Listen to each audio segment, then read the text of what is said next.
In our last video, Nate began to design and build living room and kitchen built-ins after we redesigned this large shared area. The built-ins were handmade from old reclaimed shiplap and pine wood. Such a gem of preservation going on here. In this video, you will see him continue the project by building cabinet doors using antique reclaimed beadboard. They turned out so amazing.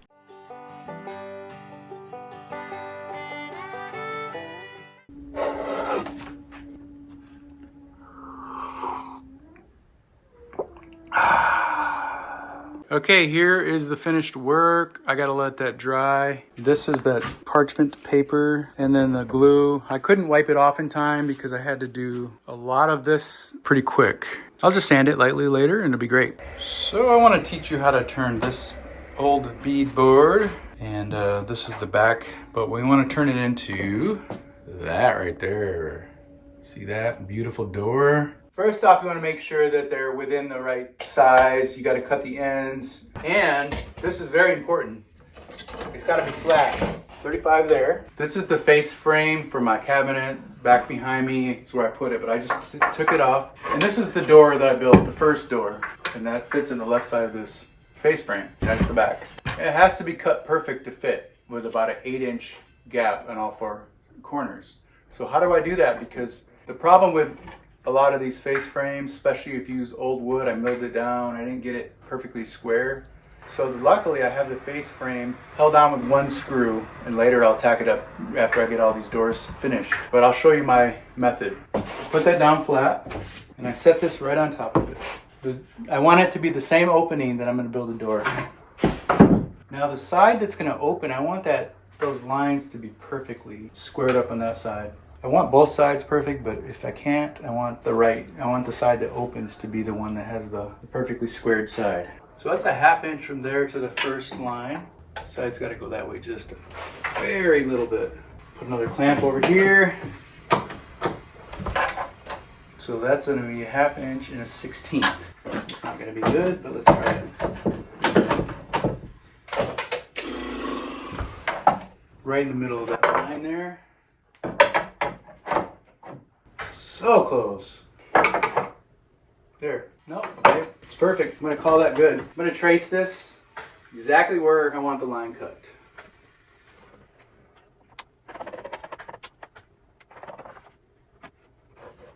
I'm using a marker because it really kind of stands out. That's how you do it. And then you just got to cut it.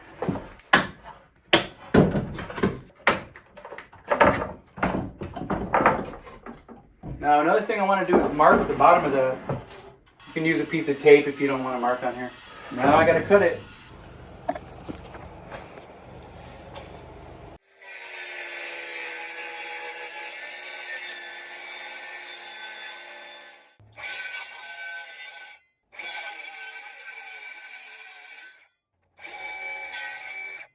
And then you can see like the little bit of the marker there. So probably going to be good because you need 1/8 of an inch around it anyway. You see the line, and it's pretty spot on.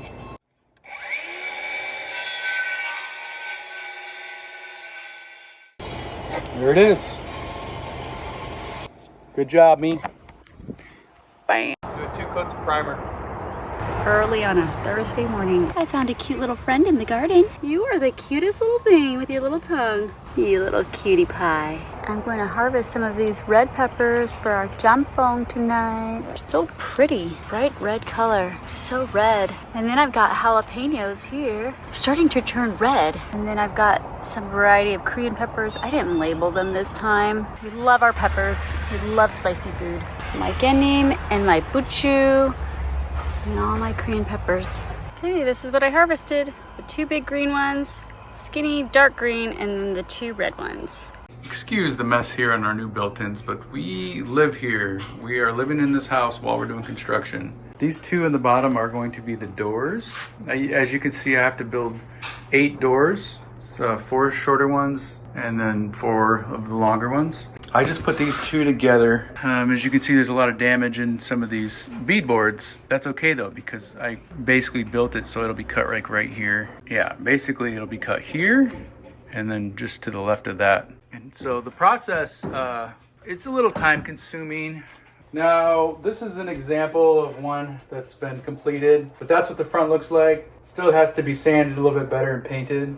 This is 2 coats of primer. I also like the imperfections that you can see in those because it shows that it's real and it's old material. And I don't want it to look brand new. All right, let's get started here. Each board is going to be different, but I try to imagine the best portion of the board, and that's going to be centered with the best portion. So for example, this one, it's less good from here over, and this one is not so good from here over. What I'll do is I'll just cut it from here. This one looks pretty good right here. And sometimes they don't fit right because some of the tongue maybe is broken or the groove is broken, so you have to check if it doesn't fit right. Yeah, like right here.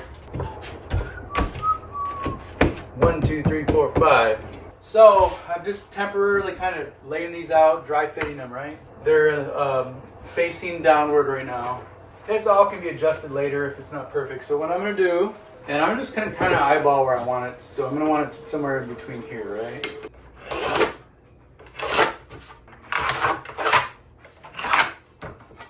gonna put these on the inside of these. We're 4 inches from the end. Pretty good.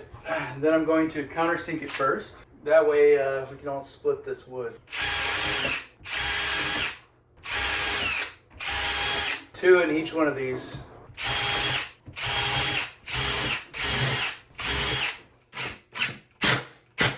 Okay, so I put the first one in, and then I'm going to do that same thing over here. Put the first one in. They're going to be at a perfectly square angle. Now I can just start putting these on.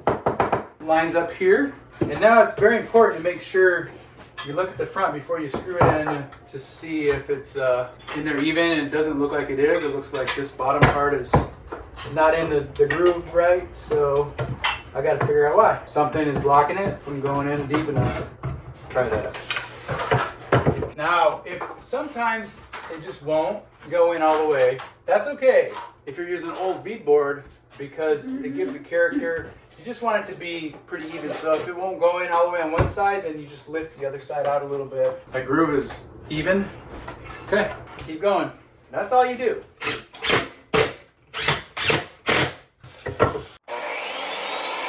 Turn it off just before because it could shoot. This can go flying. So there's that side. Now I'm just going to go like that. Somebody else is doing what you're doing. I hear them. Look, perfect. So now these two should match. So this is the back of the door here. These are the battens that I already cut. I started out by finding the center of the boards, and I marked a line. From the center, I did the approximate inches of what it's going to be. It could be a little different, but that's okay, just approximate. Basically, when I cut the ends off, it's gonna be like at 24, and then 4 inches back is where this is. So anyway, then I screwed in this one, and then I just did one at a time. And when it looks like it's good, I double check it and make sure it looks good to me. And what I do is I just put in one screw at the bottom. The reason why is I want this top part to be a little bit loose so that I can do the tongue and groove for the next one, because if it's too tight, it may not go into the groove very easy. I usually start with the middle one. It looks really good. Last one. Beautiful. Oh yeah, so earlier I countersinked all these too because otherwise the wood will split. There was a little splitting over here, so you just have to make sure that you countersink it first with the drill bit. Now I'm going to go through and make sure these are all tightened.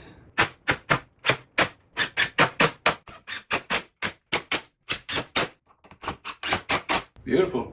Okay, so this right here is a face frame laid out on the ground. The top 4 doors here are the bigger ones. Now, since the square of these is off just a touch, it's not completely square, I'm gonna eyeball it to get it where I wanna see it. So I basically wanna make sure that the sides where these grooves are evenly spread out, on the top and the bottom. Oh yeah, that looks good. The hinges are going to be on this side, so I really want the side that opens and closes to be very, very good. So I'm going to use this little square thing. I think I need to go that way just a touch. Now I'm going to go through here and mark it.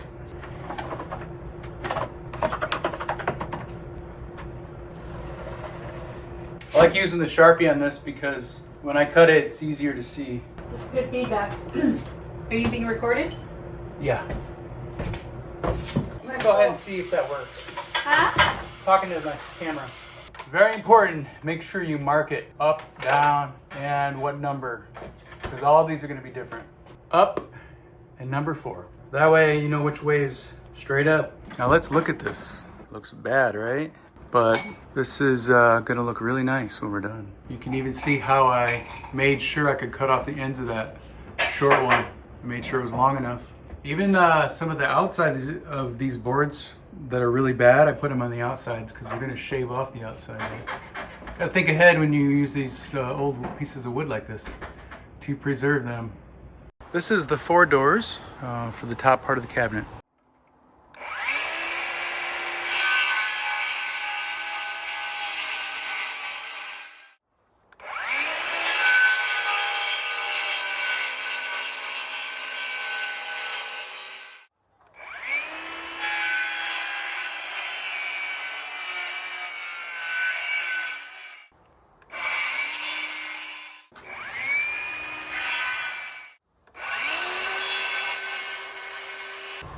Pretty cool. Here are my strawberry plants in these grow bags, and I tried to cover them with this row cover so the squirrels would stop getting in there and digging around and eating the strawberries, but that didn't really solve the problem because look, the squirrels still ate the strawberries through the row cover. So like you can see right here, there's a strawberry that was eaten. It's right here. Lame.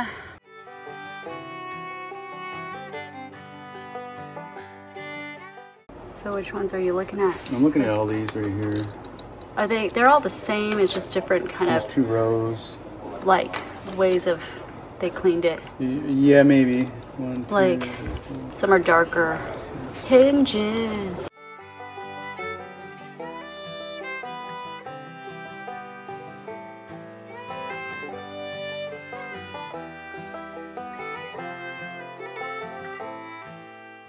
So we can maybe do like 8 of these Those are the brass. and then like 20 or some of these. The silver. How old do you think these are? They're definitely like 20s, 30s, 40s maybe. All during that genre, I think. How much is this gonna be? Well, they're 10 bucks for 2, $5 each. I like this small door. So cute. And old.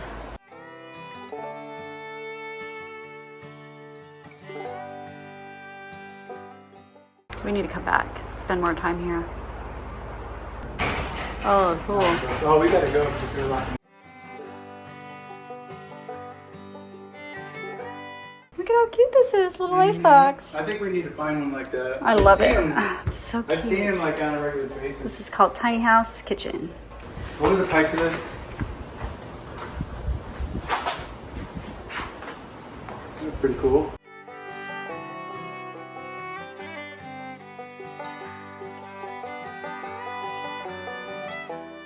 Okay, what I'm doing now is I'm working on these bottom 4 doors and I'm trying to line them up good. One thing I've been thinking about, and since this is the first time I've done something like this, is you got the beadboard going down on the top and then you got the beadboard going down to the bottom. So I kind of want to have each stick to sort of line up with the one above it. Don't think it has to be perfect, but what I decided to do to try to line it up as best as possible was I marked a line on that piece of tape in line with the middle of the boards above it where the crack is. And then what I did was I used a level and I marked from there straight down in line with the bottom mark here in that piece of tape, right? That's exactly lined up with the top one. So what I'm doing now is I'm just trying to line up this seam in the middle here with where the other line would be above it. And hopefully that'll work out. Hi, little ladybug. There's the cocoon. You just came out of the cocoon. No spots yet. Okay, right here we have that board, the door underneath there, and you can see where the crack is. And I tried to line up that crack with the little marking. And then you can check out the outsides and make sure that it's pretty lined up, and I think it is. So It looks good, so now I can mark it with the marker. All right, so these, like I said, this mark here is lined up with this seam on both ends, so I'm gonna mark it now. A lot of them I clamp down, but this one seems to be all right. Pretty tight. But yeah, it looks good. That's all I do. And I can go cut them. This is the face framing with all the hinges on it. Isn't it beautiful? Now I still need to sand a couple of these spots because that's glue. And I don't know, I'll probably end up painting it down the road, but I hate to paint on this nice wood. You taking it outside? Nope, I'm gonna put it back here. Oh, cool. What I did was I took some paper and I folded it up and put tape around it so it could be close to 1/8 of an inch, because you want to have 1/8 of an inch gap all the way around it. And I kind of put them in here, taped them in certain places to keep them, so that should be good. And also in the inside of this door, I used this nail gun. You can use whatever, but to secure a board on the top and the bottoms. That way when I push it, it doesn't go all the way through, just to stop it. And then these, I put these screws in to kind of, I can move it, hold it, whatever. So I just want to make sure that it's, especially this seam is even, because this is what you see. Now I'm going to screw this pilot holes, but you really need one of these if you're going to do cabinet hinges. I forgot the name, we'll get it. So this is for hinges. So this end here, can you see it? The rounded end keeps it in these holes centered. And then when you push it in, this drill bit will come out and that'll make the holes even. So let me go ahead and do one. You don't want to go too deep either. Okay, so I did the pilot holes. Let me go ahead and put one of these in. Now the door is pushing back here, so I'm just going to hold it in this. See, I brought it right up. Now these screws are just temporary. I have some screws I ordered online. They're the slanted. These are the Phillips, and I want the slanted ones because they're more appropriate for the older style. You can't really do this job very easily without this bit. It is a lifesaver having that. So I'm going to start seeing if I can pull these out. There it is. So these are the boards that I put back behind here, and I use the nail gun, and that way this drawer would lean against this and not just push all the way back here. I can pull it up really easy because these nails barely even went through. Oh, we can snack on some chestnuts. So there we go. So there it is. Perfect. Opens and closes. What I'm going to do is I'm going to put a shelf in here, and I'm taking this middle piece off. The shelf is where it's going to stop it. So whenever it goes in too far, it'll hit the shelf and it'll line up like that. Look at my garlic chive seeds. Oh cool, they're like little black seeds. I might just let them reseed themselves down here. All right, so I have these really cool old brass hinges here. If you look here, I ordered some screws and it's real shiny. So I want to tarnish that. I had to order those, specially order them. The rest of them I'm going to remove later and then put the slanted, old-looking style oval head screws in there, but see how shiny that is. So I'm going to try to see if I can patina them. Hey there, we'd love for you to check out our newly designed website at journeydowntheroad.com. You can easily search for whatever category or topic you're interested in and read more about our little pine cottage. Get the inside scoop about our story and how we've lived simply in small spaces and how you can too. See how we've also built a handmade home with reclaimed and salvaged materials. Thanks for joining us on this journey.